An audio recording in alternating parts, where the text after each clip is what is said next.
Salut les champions, j'espère que vous allez bien. Alors, ça va faire plus de 2 ans que je suis sur les réseaux, que je scrute tous les débriefs des youtubeurs, des chaînes de télévision qui parlent de football et tout. Et j'ai eu l'envie de vous partager ma vision de football. Mais avant cela, abonnez-vous, partagez avec vos amis et surtout n'oubliez pas d'activer la cloche des notifications. Bon, déjà pour commencer, je reprends au nom de Glody. Je suis un passionné des sports en général et des footballs en particulier. Et je pense que vous serez d'accord avec moi que nous tous, en tant que passionnés de football, nous avons nos plus vieux souvenirs en train de courir dans les rues de nos villes avec nos amis, avec nos grands frères, avec des ballons éclatés, des chaussures éclatées. Je ne vais pas refaire l'histoire, mais c'est en bref de là que nous vient cette passion que nous partageons pour ce sport. Et gloire à Dieu, jusqu'à aujourd'hui, je continue de pratiquer ce sport que j'aime tant. Et je suis joueur en première division amateur à Pékin. Et je voulais partager avec vous ma vision de football sur cette chaîne. Et j'espère qu'on pourra partager nos idées, nos perspectives différentes sur ces sports. Alors, la question à 10 millions de vues, c'est pourquoi maintenant? Pourquoi j'ai enfin décidé de me lancer dans cette aventure? Alors, pour faire simple, ça va faire plus de 2 ans que je scrute le réseau, que je suis des vidéos sur Internet, que je suis des plateaux télé, que je suis des vidéos de débriefing de matchs, de l'actualité football et tout.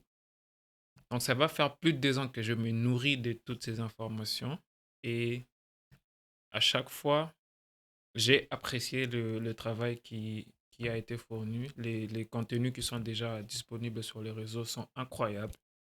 Et, mais euh, j'avais toujours cette faim. Il y avait toujours ces petits trucs que je voulais ajouter à ce qui a été dit ou un petit détail que j'ai trouvé pertinent mais qui a été omis dans telle ou telle vidéo, tel ou tel contenu. Et voilà, c'est un peu tout ça qui, à force de s'empiler, à un moment, je me suis dit, peut-être que je peux apporter ma perspective, une perspective fraîche déjà et authentique parce que on a tous notre vision du football, mais on ne peut pas toujours tout voir pareil déjà, on ne peut pas tous voir pareil, mais chacun a sa petite touche et je suis en train de vouloir vous apporter la mienne. Et si j'ai décidé de enfin me lancer dans cette aventure, c'est parce que j'ai toujours eu ce besoin, j'ai toujours ressenti ce besoin de m'exprimer sur mes idées de football, mes analyses de tel ou tel match, telle ou telle stratégie, telle ou telle équipe. Et voilà. Donc, ça fait longtemps que j'étais en train de me demander est-ce que je me lance, est-ce que je me lance pas, est-ce que je me lance, est-ce que j'attends ceci, est-ce que j'attends cela. Et je me suis dit aujourd'hui, fuck that, je le fais maintenant. On commence et on n'arrête plus. Comme au début de chaque projet, il y a des objectifs. Et pour être honnête avec vous, j'ai pas d'objectif super carré dans ma tête pour tout ceci. Tout ce que je sais, c'est que j'ai envie de prendre ma caméra, de vous partager mes idées et advienne que pourra, en fait. C'est tout ce que je peux vous dire. Il est vrai que j'ai des grandes idées. J'ai beaucoup d'idées, en fait, que j'aimerais mettre en action. Et bien sûr, je vais aller pour ça, je vais travailler pour le faire. Mais je ne peux pas vous dire que je cherche à faire ceci ou cela. Je reste flexible. Je reste flexible sur mes idées, sur ma vision, tout en gardant un objectif, c'est de produire le meilleur contenu dans tous les cas. Parce que je suis de cette catégorie des gens qu'on appelle des perfectionnistes. Et donc, peu importe ce que je le fais au meilleur de mes capacités. Donc, déjà, on peut se dire que mon objectif, c'est d'être le meilleur. Voilà, on va pas faire le timide et tout. Mon objectif, c'est d'être le meilleur. Après, en termes d'approche, en termes d'idées, en termes de ce que j'apporte, je suis encore flexible. J'ai déjà des idées de base qu'on va continuer à peaufiner ensemble tout au long de l'aventure. Mais pour dire ça, clairement que j'ai un objectif, c'est celui de faire le meilleur contenu possible. Quant à la manière, on est flexible et dans tous les cas, ça va être top. Voilà. Alors, déjà, pour le nom, récemment, j'ai discuté avec mes amis et on se disait comment je vais appeler euh, ma chaîne YouTube. Et on avait des idées et tout. Il me disait pourquoi tu ne l'appellerais pas Champions View. C'était une idée que j'avais. Ou The Real Eight, parce que c'est comme ça qu'on m'appelle euh, dans la rue, quoi. Sur un terrain de foot. J'aime bien qu'on m'appelle comme ça. Et voilà. Mais au final, j'ai choisi euh, un concept. Je veux dire que c'est un concept parce que c'est deux mots que j'ai pris ensemble et je les ai mis ensemble et j'ai créé un mot. Basically, j'ai créé un mot. Voilà. Donc, la chaîne va s'appeler Perspective. Perf pour performance, pective pour perspective.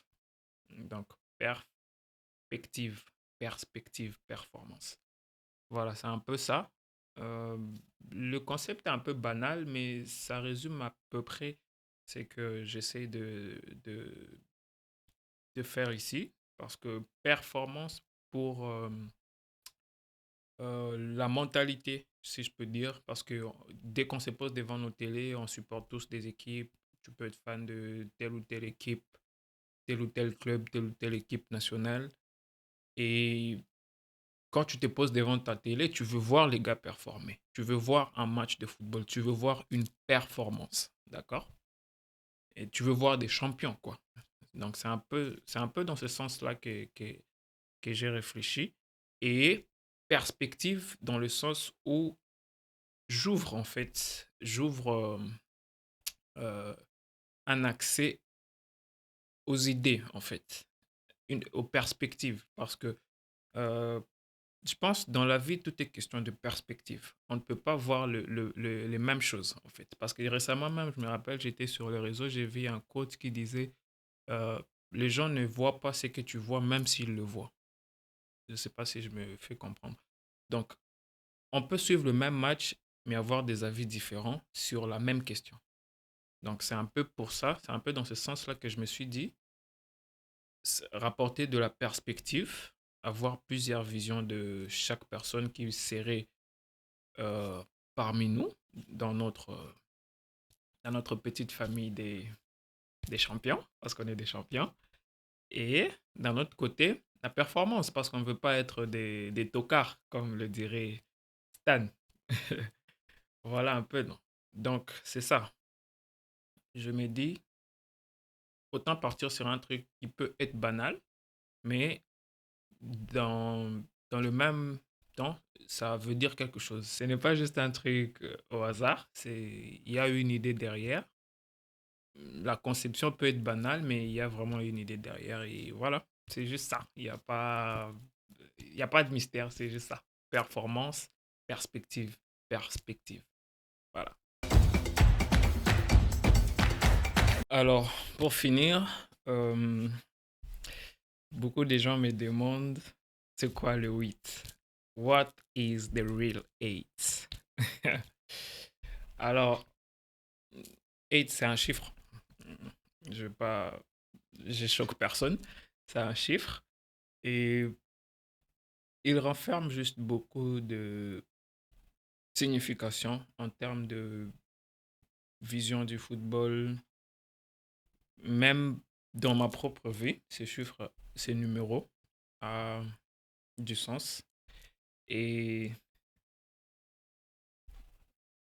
on n'a plus de batterie? Il n'y a plus de batterie? Oh putain, il n'y a plus de batterie. Oups.